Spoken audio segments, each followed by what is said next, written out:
جو کرتی ہیں اس موقع پر، شادی بیاہ کے موقع پر، جس میں کوئی حرمت پامال نہ ہو، مثلا مخلوط اجتماعات نہ ہوں۔ مخلوط سے مراد یہ ہے کہ جہاں مرد عورت، جیسے ہمارے یہاں وہ انڈین فلموں سے کلچر آ گیا، ڈراموں سے کلچر آ گیا۔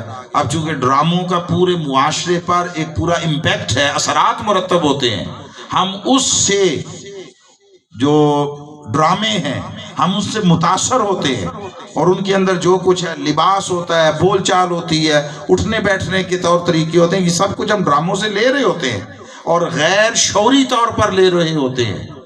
آپ اپنے لباس پر، اپنی زبان پر، اپنے بیٹھنے اٹھنے کے طور طریقوں پر، اپنے روزمرہ کے کھانے پینے کی اشیاء اور معمولات پر، ان پر دیکھیں 50 سال کے مقابلے میں کتنی تبدیلی آ گئی ہے۔ ایک وہ زمانہ تھا کہ کبھی مخصوص کسی خاص گھروں میں کوئی بچی چھوٹی بھی اگر اس کو پینٹ پہنا دی جاتی تو اس کو انتہائی معیوب سمجھا جاتا تھا۔ پینٹ پہنا دی جاتی، جینز تو خیر بعد میں، عام پینٹ پہنا دی جاتی تو اس کو بڑا برا سمجھا، یہ انگریزاں دی اولاد آ گئی ہے، یہ فلاں ہو گیا فلاں ہو گیا۔ آج گاؤں دیہات میں بھی چھوٹی چھوٹی بچیاں والدین جاتے ہیں ان کے لیے خرید کر لاتے ہیں۔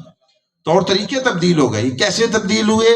اس میں ایک بہت بڑا کردار جو ہے وہ میڈیا کا ہے، الیکٹرانک میڈیا کا، پرنٹ میڈیا کا، آپ کے ٹی وی کا، اور اس سے اب بڑھ کر یہ جو سوشل میڈیا آ گیا ہے، یہ تو پورا ایک سیلاب ہے۔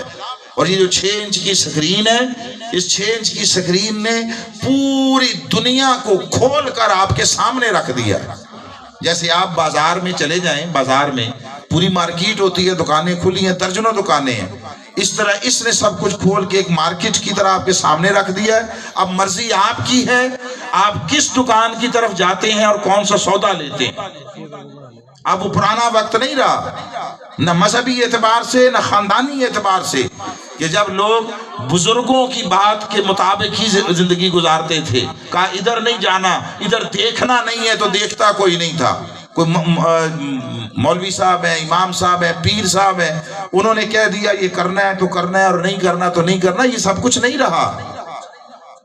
وہ ایک لال کتاب ہوتی تھی مولوی صاحب کے پاس جو ان کے سوا کسی کو پڑھنی نہیں آتی تھی، اور ہمارا گمان یہ ہے کہ 100 میں سے ایک آدھ کو چھوڑ کر مولوی صاحب کو خود بھی نہیں پڑھنی آتی ہوتی تھی۔ وہ ایک لال کتاب رکھی، جو آ جائے مسئلہ پوچھنے کہ یہ معاملہ ہو گیا ہے تو مولوی صاحب لال کتاب اٹھا کے اس کو میں دیکھ کر بتا دیتے تھے، نہ کسی کو سمجھ ہو کیا لکھا ہے کیا نہیں لکھا، جو مولوی صاحب نے کہہ دیا حرف آخر ہے، بس اللہ اللہ خیر اللہ۔ پھر مولوی کی مرضی ہے کہ وہ جس کے لیے چاہے کھوتا خرقہ سب حلال کر دے، جس کے لیے چاہے حرام کر دے۔ اب نہیں زمانہ رہا، اب اور طرح کی چیزیں ہیں۔ اب ہمیں اپنے بچوں کو، اپنی اولاد کو، اپنی نسلوں کو اور اپنے لوگوں کو وہ عقل کے ساتھ اور نفسیاتی طریقوں کو مد نظر رکھ کر اور زمانے کے احوال کو مد نظر رکھ کر ساتھ لے کر چلنا ہوگا۔ اب ڈنڈا، خوف، جبر، اس کا زمانہ رخصت ہو گیا ہے، اب نہیں رہا۔ اب 4 سال کا 5 سال کا بچہ آپ کی بات کو جو ہے وہ اگر اس کی سمجھ کے مطابق ٹھیک نہ ہو تو بچہ آپ کی بات کو چیلنج کرتا ہے۔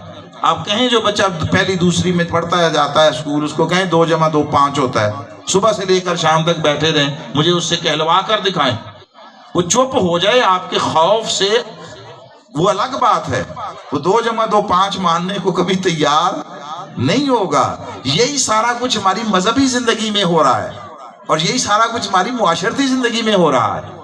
اس لیے ان کے درمیان ایک توازن اور ایک بیلنس اور ایک اعتدال قائم کرنا ہوگا، اس سے معاشرتی زندگی آگے بہتر طور سے بڑھے گی۔ نہ ہمارے طبقے کو، مذہبی طبقے کو وہ انتہا پسندی پر ڈنڈا لے کر کھڑا ہونا چاہیے اور نہ ادھر۔ میرے بیٹے کا نکاح تھا، شادی تھی، آج سے کوئی کم و بیش 9-10 سال پہلے کی بات ہوگی۔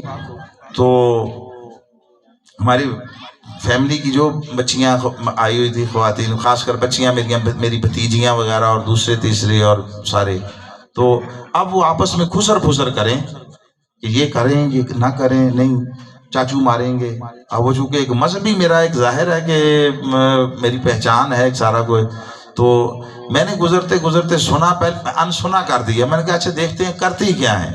وہ میں جتنا دیر گھر میں رہوں وہ بالکل ایسے ایک سائڈ پہ ہو گئے نہیں ایسا نہیں کرنا، اتنا نہیں کرنا، خفا ہوں گے، ناراض ہوں گے، یہ ہے وہ ہے سارا، ایسی بات ہے۔ میں نے انہیں ایک دن پکڑ کر بٹھا لیا۔